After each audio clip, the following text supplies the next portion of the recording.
سلام عرض میکنم خدمت بینندگان عزیز. خوش اومدی به برنامه 30 و 20. مهمون برنامه ویژه ما کسی نیست جز آقای سیر حلیم. آخ دستم اوف شد. اوی اوی اوی. خب دوستان، بنده به نوبه خود ورودم و به این برنامه به شما بینندگان تبریک میگم و باعث افتخار شماست که چهره جذاب گیرا و سیمای منو مشاهده میکنید. بله دوستان، من آقای سیر حلیم هستم، مسئولی که همتون دوست دارید. آقای سیر حلیم، انتخاب بجا و شایسته شما به عنوان قانونگذار رو تبریک میگم و یادم شما گفتین قراره که اینجا چند تا قانون رو وضع کنید. بله، اولین قانونی که ما به همراه تیم تحقیقاتی خودمون بهش دسترسی پیدا کردیم اینه که پراید با بنز برابر دوستان. سبحان الله، چه دستاورد بزرگی! کشورهای دیگر ولاد کفر باید اصلا از ما یاد بگیرن. بله درسته، بالاخره ما هم دستاوردها و اکتشافات خودمون رو داریم به همراه تیم تحقیقاتیمون. درسته دوستان؟ بله.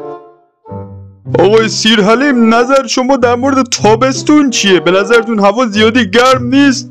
برقا چرا انقدر میشه آقای سیر حلیم؟ به نظر شما چیکار باید کنیم؟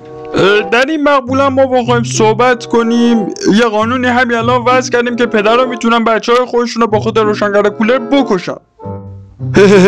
از اوضاع فرمان سری برنامه جمع کنی، کسچر نگه اینقدر. چشم. خب از اتاق فرمان چی فرمودن دوست عزیز؟ هیچی قربان، طبق معمول ذکر خیر شما و بازم داشتی از شما تعریف میگردم و گفتم وقت برنامه رو به اتمامه. آها بله. خب آقای سیر حلیم، شما صحبتی با بینندگان ما نداری؟ من صدای شما رو ندارم. آقا تو روبروی من نشستی. میدونم روبروتم ولی صدا تو ندارم. الان شنیدی گفتی روبروتم که؟ نه الانو میگم. تو الانم شنیدی که میگه الانو میگم. نه خب من آقای سیماقی دنبال چی هستین شما؟ در این مقبولا ما بخوایم صحبت کنیم، یه قانونی همین الان وضع کردیم که پدرها میتونن بچهای خودشون رو با خود روشنگر کولر بکشن. خدایا شکرت که برای ما پدرها هم یکم ارزش قائل شده این مسئولین. خدایا شکرت که این قانون وضع شد، برم این پدر سوخته که کولر دو اتاقش روشن رو مثل سگ بکشم. او بدن چقدر میخوره لعنتی بدن. بابا سلام پدر سگ، داشتی چه گویی میخوردی اونجا ها؟ داری چی نگاه میکنی تو گوشید؟ قد شد ایچی بابا، سریال بود، سریال داشتم نگاه. قد شد دیگه، قد شد پدر سوخته. آره سریال بود بابا. آره جون احمد پدر سگ، چقدر خنکه اینجا. خنکی که بابا اینجا کولر زدم که یکم خنک شه چون دمای هوا خیلی بالاست امروز. یعنی چی پدر سوخته؟ من اینجا پارت میکنم، میدونی الان میتونم بکشمت و هیچ اتفاقی برام نیفته. یعنی چی بابا؟ خاطر یه کولر میخوای بچه‌تو بکشی؟ یعنی چی؟ خب یه کولر دیگه دوره هم روشن میکنه، ما خودت هم خنک میشی، مگه تو گرمت نمیشه؟ وقتی با پدر دف میزنی درست حرف بزن پدر سوخته. بابا دف میزنی دهنتو ببند.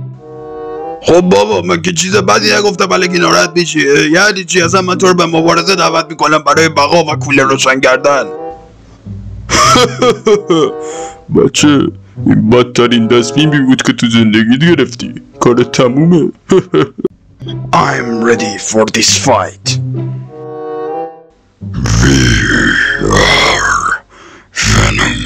نه اون یه چیز دیگه بود، کلا ولش کن، بیا اینجا کتکت بزنم بچه. بابا من برای ادامه نسلم خواهم جنگید. آمده که دست ببخشید، بریم برای جنگ پسر اسکول.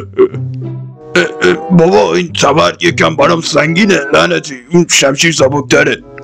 پوفیوز همینه که هست، میگفتی من کریتوسم، حالا این ضربه رو نابود چه عهدی من. بابا گو خوردم، کولر نمیخوام. درد اومد بابا، گو خوردم. نشدهای مامهاب.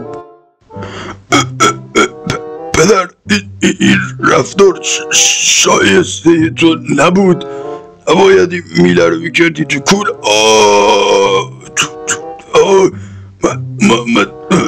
پوفیوز الکی ادوال بدار در نیار، حالا یه میله رفته تو چیز دیگه حالا درست میشه با پانسمان درست میشه یاد باشه دیگه کولر روشن نکنی دمای 70 درجه سانتیگراد. پدر سگه بابا خونکه دیگه نه عالیه بابا، خیلی خنکه.